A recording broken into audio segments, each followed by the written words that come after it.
Vamos a dar un poquito de vuelta de página, o no tanto, para ponernos en análisis del presente económico, de los temas que nos interesan, porque ya está en línea Esteban Domecq, director de INVEC, que esta mañana dialoga aquí con vos, Pablo. Excelente, Ceci, gracias. Y hablábamos de el final de septiembre, de un buen momento para hacer balances, así que Esteban obviamente nos va a ayudar mucho para esto. ¿Cómo estás? Buen día. Hola Pablo, hola, ¿cómo están? Buen día, gracias por el llamado. Un placer. Gracias, Esteban.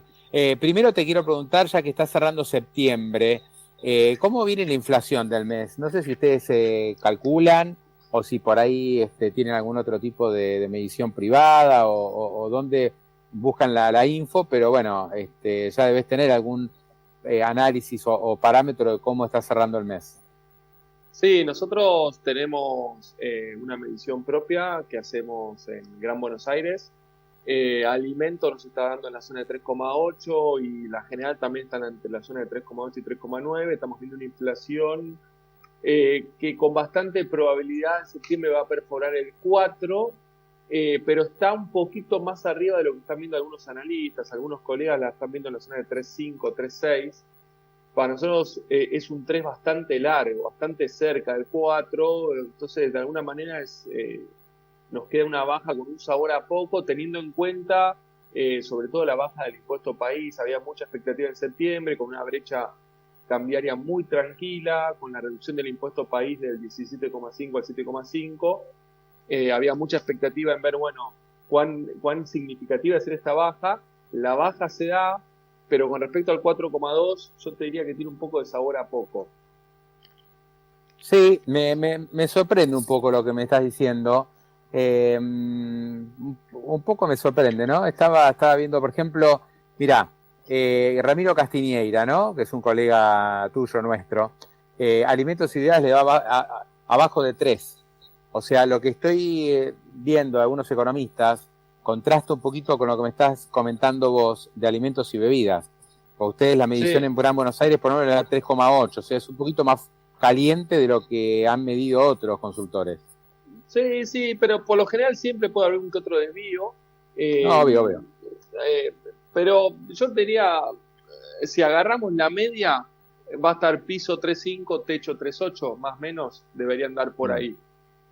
Claro, o sea que no la ves bajando, no la ves perforando 3,5%, sí el 4%, pero sí, no, el 4, no mucho más el que 4 eso. debería estar perforando. Sí, sería una sorpresa muy negativa que el mes de septiembre arranque con 4. No lo vemos por ahí. Ahora, la verdad, Esteban, que repasando lo que ha sido septiembre, que un poco la idea de la charla es esta, por un lado se redujo el impuesto país en 10 puntos, que eso se habló mucho en los primeros días de septiembre, y que eso supuestamente impactaba en productos importados y en productos que tienen mucho insumo importado, que son muchos productos en Argentina que tienen insumos importados, por un lado. Pero por otro lado, el dólar bajó fuerte durante septiembre. O sea, los dólares financieros también bajaron. O sea, todo eso tendría que haber ayudado, desde mi punto de vista, para mi gusto, para, digamos, perforar un poco más el piso de inflación, llevarlo. Mi expectativa a principio de mes era que termináramos abajo de 3,5. Sí, bueno, para el gobierno también estaban viendo la inflación, incluso que podía perforar el 3. En algún momento, hace un mes y medio atrás, cuando estaban hablando de la baja del impuesto país, con bastante optimismo, algunos pensaban que podía dar 2 y pico largos. Pero, a ver, ¿vos qué tenés en este fenómeno inflacionario? Por un lado tenés el programa económico del gobierno, con el ajuste fiscal, con el apretón monetario, una economía muy recesiva, y a todo esto, de alguna manera, bueno, la reducción del impuesto país, la reducción de la brecha cambiaria, que le iban a sacar potencia al proceso de inflación de corto plazo. Recordemos, hace 4 meses que la inflación viene orillando el 4, ¿no? El último mes fue 4,2, y si vos veías la núcleo, en los últimos 3 meses hizo 3,7, 3,8, 4,1. Entonces, eso daba cuenta de que, bueno, que la inflación de corto plazo, a pesar de todo este remantal que pone el gobierno sobre la mesa, tiene algunos elementos que explican lo complejo que es resolver. Y digamos, ¿con qué viene la inflación? Bueno, con crawling del 2, venía con brecha, aunque es una brecha que afloja, pero después sigue viniendo con corrección de precios regulados. Fíjate que el 4,2 del mes de agosto, cuando vos lo abrías, tenías todo el componente de servicios públicos que estaba 7 y pico %, después tenías educación, después transporte y después comunicación. Todos esos precios son los precios regulados de la economía, que explicaban por qué el promedio te va a 4,2. Ahora, después tenías algunos precios. Por ejemplo, electrodomésticos y equipamiento del hogar, el mes de agosto te dio 4,3, con un crawling al 2 y con un nivel de actividad en electrodomésticos y equipos de mantenimiento del hogar que está muy, muy abajo. ¿Y por qué pasa eso?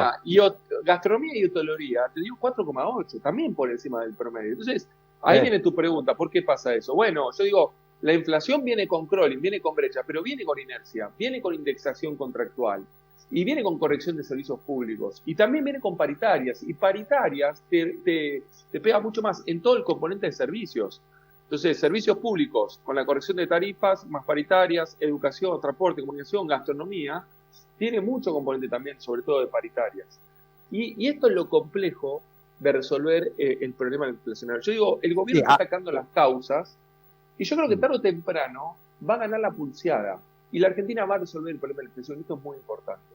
¿Por qué? Porque está atacando el problema fiscal, está atacando el problema del Banco Central, el problema monetario, etcétera, y esto es muy importante. Ahora, en el corto plazo, la inflación te da pelea, te da batalla.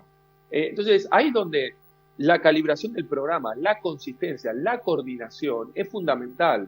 Y yo te diría, en este proceso, yo digo, el 2024 es un año, yo lo llamo un puente, porque es un proceso de transición macroeconómica entre una economía que era como un Titanic hundiéndose, y vos tenés que conectar con la otra orilla, que tiene que ver con una economía estabilizada, reformada, que pueda crecer. Entonces, el 2024 es una transición. Este 2024 en materia de inflación tenía dos grandes desafíos. Yo digo, si fuese un partido de fútbol eran dos tiempos. ¿Cuál era el primer desafío? Mira, vos recibís una economía con una inflación de 12% y tenías todos los precios relativos distorsionados y tenías que ponerte a sincerar. ¿Y qué iba a pasar en el arranque cuando vos empiezas a sincerar el dólar, los combustibles, las tarifas? Ibas a tener un fogonazo inflacionario. Y ese era el desafío del primer tiempo. La inflación de 12 se va a 25, de 25 a 20, de 20 a 13, 13 a 11, 8 a 4. ¿Qué pasó con el primer tiempo? Yo te digo, lo ganaste 1-0. O sea, es un éxito haber evitado un evento nominalmente disruptivo en la Argentina. Y terminó el primer tiempo. Ahora, ¿dónde estamos hoy en septiembre, agosto, octubre que se viene? Estamos dando batalla en el segundo tiempo. Y una cosa es llevar la inflación del 25 a 4, después de sincerar precios relativos, sobre todo el dólar. Otra cosa es llevarla de 4 a 0. Y es un desafío, yo no digo que es mayor o menor, digo, es diferente. Y ahí es donde la inflación de corto plazo te da pelea con estos soldaditos. El crawling, la brecha, la inercia, los contratos, la corrección de servicios públicos, las paritarias. El gobierno tira toda la carne al asador, el ajuste fiscal, el apretón monetario, la baja del país. Bueno, no es suficiente. Entonces, ahí voy y cierro con esto, Pablo, porque una parte importante del anclaje es el crawling del 2, y ahí es donde el esquema cambiario empieza, si querés, a temblar. Sí, no, estaba pensando, vos, digamos, cuando uno habla de dónde estamos y hacia dónde podemos llegar a ir, que la discusión del año que viene es si la inflación va a ser 18-30, ¿no? O sea, está bien, hay mucha diferencia entre 18 y 30-32, pero ya estamos hablando de una inflación que puede estar en torno al 20 y pico, ¿no? Suponete que no es 18, como dice el gobierno. Claro. El año pasado 30 cuando venías de 200. Exactamente. El año pasado terminamos en 200 y en este momento estamos discutiendo, y acá está, si querés, la división entre analistas y el gobierno, es si la inflación termina en 104, como dice el presupuesto, o termina en la zona más de 140. ¿Y eso de qué depende? Si la inflación de acá a fin de año flota entre el 3 y el 4, nos vamos a 140. Si converge a la zona de 1%, como piensa el gobierno, va a terminar en 105, 110. O entonces, de 200, ahora discutimos, y el año que viene, como bien decís, la inflación puede ser 15, puede ser 20, puede ser 30, puede ser 40. Entonces, la baja está. Pero yo creo que al margen de esa discusión, que insisto, en función de dónde venís, es un gran logro, la discusión está en torno a si el esquema cambiario y el régimen monetario cambiario van a aguantar o no, porque eso lo que determina es si la inflación baja en esta hipótesis de convergencia que tiene el gobierno en la cabeza, en un formato lineal o no. Bueno, la inflación hace 4, 3, 2, 1, no sé, en 5, 6, 7 meses, fin de la inflación. ¿Cómo fue ese fin de la inflación? En un proceso lineal y homogéneo a la baja. O si de repente tuviste que hacer algunas modificaciones al programa y la inflación antes de llegar al 1 pasa por el 7, por el 8 y después vuelve al 5, 3, 2, 1. Esta es la discusión en el corto plazo. de una inflación que el año que viene, de vuelta, puede ser 20, o puede ser 40, o puede ser 50. Pero ahí es donde digo, tal vez hay una diferencia respecto a cómo se termina de resolver esto, porque insisto, la inflación de corto plazo te da pelea. Y como te da pelea y corre al 4 con tu crónica al 2, tu esquema cambiario que se asfixió se sigue apreciando más en términos de tipo de cambio real y las cuentas del balance cambiario empiezan a comprometerse cada vez más. Entonces ahí está la tensión. Sí. Para cerrar el tema inflación, yo creo que todavía el empresario argentino, y es razonable que ocurra porque hace muchos años que se está trabajando con lógica inflacionaria, cuando ven que los números no le cierran tanto, que dice, bueno, subo precios, entonces ajusto por precio, en vez de tratar de vender más. Esa lógica es la lógica inflacionaria, la lógica de, bueno, no sé si consigo el insumo importado, no sé si voy a poder importar, entonces cargo todo en precios. Yo creo que a la larga eso se va a tender a disipar, ¿no? Se va a ir diluyendo, pero todavía está el tema de, y bueno, ¿cómo hago para que me vaya mejor? Y bueno, voy a subir fuerte precios, a ver qué pasa. Y bueno, después ya se van a dar cuenta que subiendo precios no van a vender, pero este ejercicio, esto que también viene en parte por una inercia, creo que al final del tiempo se va a terminar diluyendo si es que el gobierno sigue, como vos decías, ¿no? Haciendo un poco los deberes en materia fiscal y monetaria. En la medida que el gobierno no afloje, perdón, en el programa, yo te digo, el problema inflacionario en la Argentina se va a resolver. Después tenemos que discutir cuándo y cómo, pero el problema tarde o temprano se va a resolver. Entonces, no tiene que aflojar ahí. Y como bien decís, digamos, hay componentes que están en el sendero inflacionario, que tienen que ver no solo con los empresarios, con todos los agentes económicos. Pero vos pensás que el empresario tal vez ya está con margen y con nivel de actividad que están trabajando tal vez a pérdida, y le aumentan los servicios públicos, y tenés todavía las actualizaciones de los gremios, las paritarias, y tenés proveedores que cada 2 o 3 meses te aplican el aumento por inflación, que sigue siendo en 3 meses se acumuló casi 15% de inflación. Entonces, todo eso va. Y esos son los componentes inerciales, contractuales, indexatorios que tiene la dinámica inflacionaria. Entonces, a veces la recesión es condición necesaria, no suficiente para poder frenar este proceso, si no sería muy fácil. Y mirá que la recesión en algunos sectores es muy importante. Esteban, otro tema, hablando de cómo cierra septiembre, se le dio mucha importancia, obviamente, y se está siguiendo de cerca todo el episodio del blanqueo, bienes personales, el Banco Central que está acumulando reservas brutas por el momento, pero bueno, está ayudando para compensar lo que es un mes o varios meses complicados para el Central, luego de haber acumulado mucho a principios de año. ¿Cómo lo viste? Sí, septiembre, yo digo, llegó la primavera para el programa económico. Empezó la primavera para nosotros y para el programa también. Y esa primavera tiene 2 grandes fundamentos. Por un lado, un contexto externo que, si bien para mí sigue siendo algo adverso, es un poquito mejor que lo que era hace 1, 2 o 3 meses, con commodities que empiezan a rebotar un poquito. La soja estaba en la zona de 400, se pinchó a 3.40 y ahora rebota a 3.70.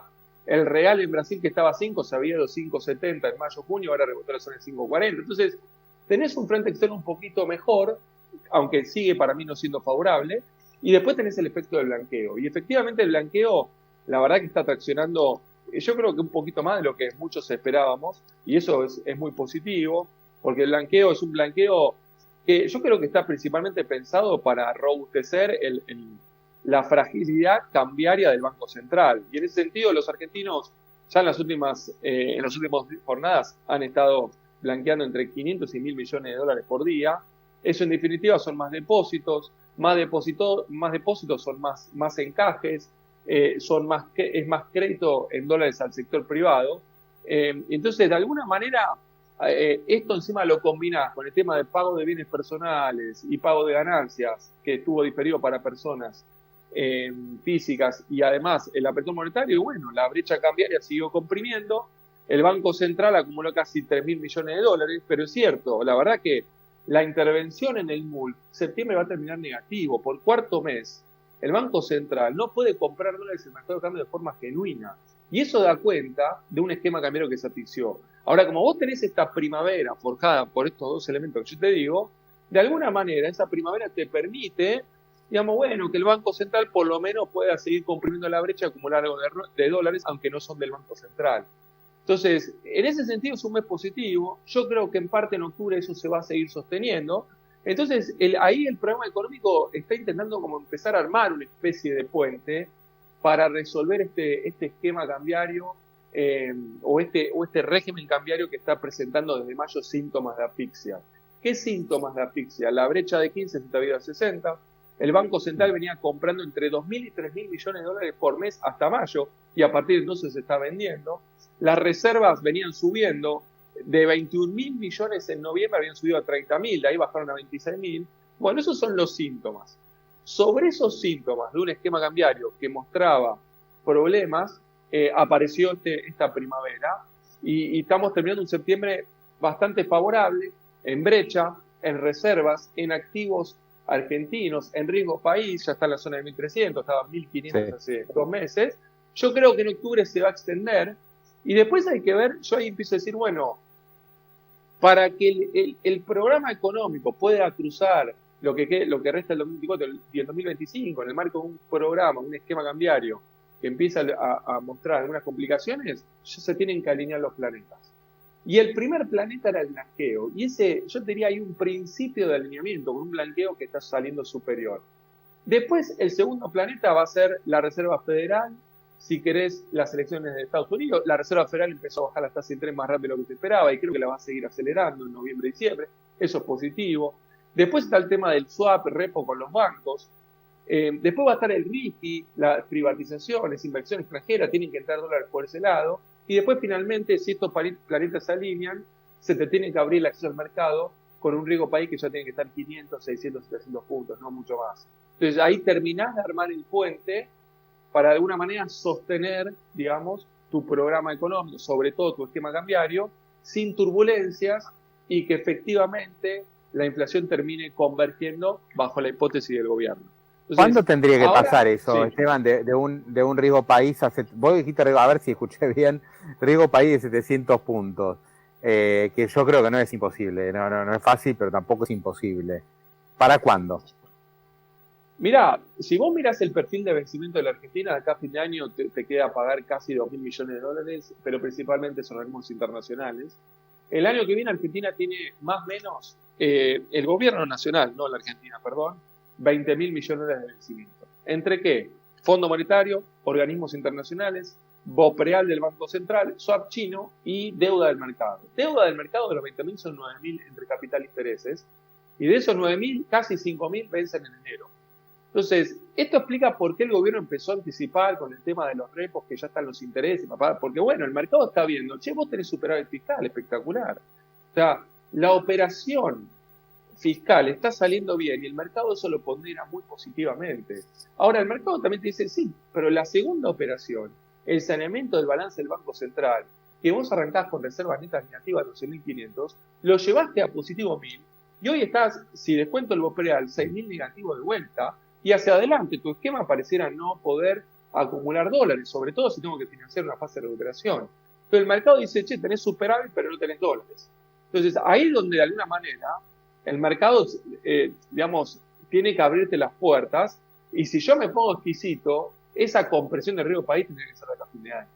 Ahora, si no se da, y yo creo que el equipo económico está abriendo el paraguas para eso, están buscando el mecanismo de decir, che, hagamos de cuenta que no se va a abrir y entonces vayamos armando algo con lo del blanqueo, algo con repos de bancos, algo con RIFI, lo que puede ser para de alguna manera, si el mercado todavía no nos abre las puertas, bueno, los vencimientos importantes de enero tenerlos resueltos. Y ahí es donde empieza también a jugar el Fondo Monetario. Ahora, el Fondo Monetario, digamos, tenemos un problema ahí de timing. Por eso estos planetas tienen una secuencia. En septiembre y octubre juega el blanqueo. Después empieza a jugar en las elecciones de Estados Unidos. Claro, elecciones de Estados Unidos son casi a fin de noviembre y el nuevo presidente va a entrar en enero. Y sabemos que el Fondo Monetario es una institución principalmente política. En enero encima después entran en modo casi vacaciones. Entonces yo no me imagino un programa firmándose en noviembre, diciembre. Estoy pensando más en febrero, marzo. Pero en febrero, marzo ya viene después de los vencimientos de enero. Entonces ahí es donde de acá los próximos 3, 4 meses o lográs que el riesgo país comprima rápidamente, que para mí no es un imposible, pero es un desafío, o vas armando alguna estrategia en paralelo para decir, bueno, el mercado no me va a dar esos dólares, lo resuelvo con algunos bancos, lo resuelvo con algunos organismos internacionales, lo resuelvo con algo de dólares de blanqueo, no lo sé, pero deberías tener ahí tu plan B para decir qué es lo que estáis... Sí. Alguien ya empezó a sugerir la posibilidad de emitir letes, ¿no? Es decir, que el gobierno emita letras en dólares corto plazo para financiarse con los dólares de blanqueo. Bueno, exactamente. Puede ser. Algunos se acuerdan de las letes de la época de la Rúa, ¿no? Que después se defoltearon. Pero no es así. Yo creo que el inversor luego decide si quiere poner dólares en letes o prefiere invertir en otra cosa. Pero es un instrumento que tiene el gobierno a disposición, sobre todo después del blanqueo. Y bueno, si junta entre 1.000 y 2.000 millones de dólares con estas letras en dólares de corto plazo, de vuelta, vas armando el esquema para... Ahora, yo diría, no está fácil. Yo creo que el esquema cambiario está mostrando síntomas de que hay algo y me preocupa si la hipótesis de convergencia del gobierno se da, pero en un formato lento. ¿Por qué? Porque el tipo de cambio se va a seguir apreciando. Y vos vas a tener que salir a financiar la recuperación. Y esto te va a demandar mucho más dólares y va a exigir mucho más al balance cambiario. Entonces, de un lado vamos a ver, el blanqueo está bien, los repos están bien, las netes están bien, y del otro lado vamos a estar viendo la hemorragia que se agranda. Y entonces el mercado va a estar viendo, lo está viendo eso. Por eso vos fijate que si bien el resultado fiscal superavitario que venía de enero, febrero, marzo, abril, mayo, siguió en julio, agosto, septiembre, y a septiembre va a dar también superávit, pero el mercado en mayo ya empezó a dudar.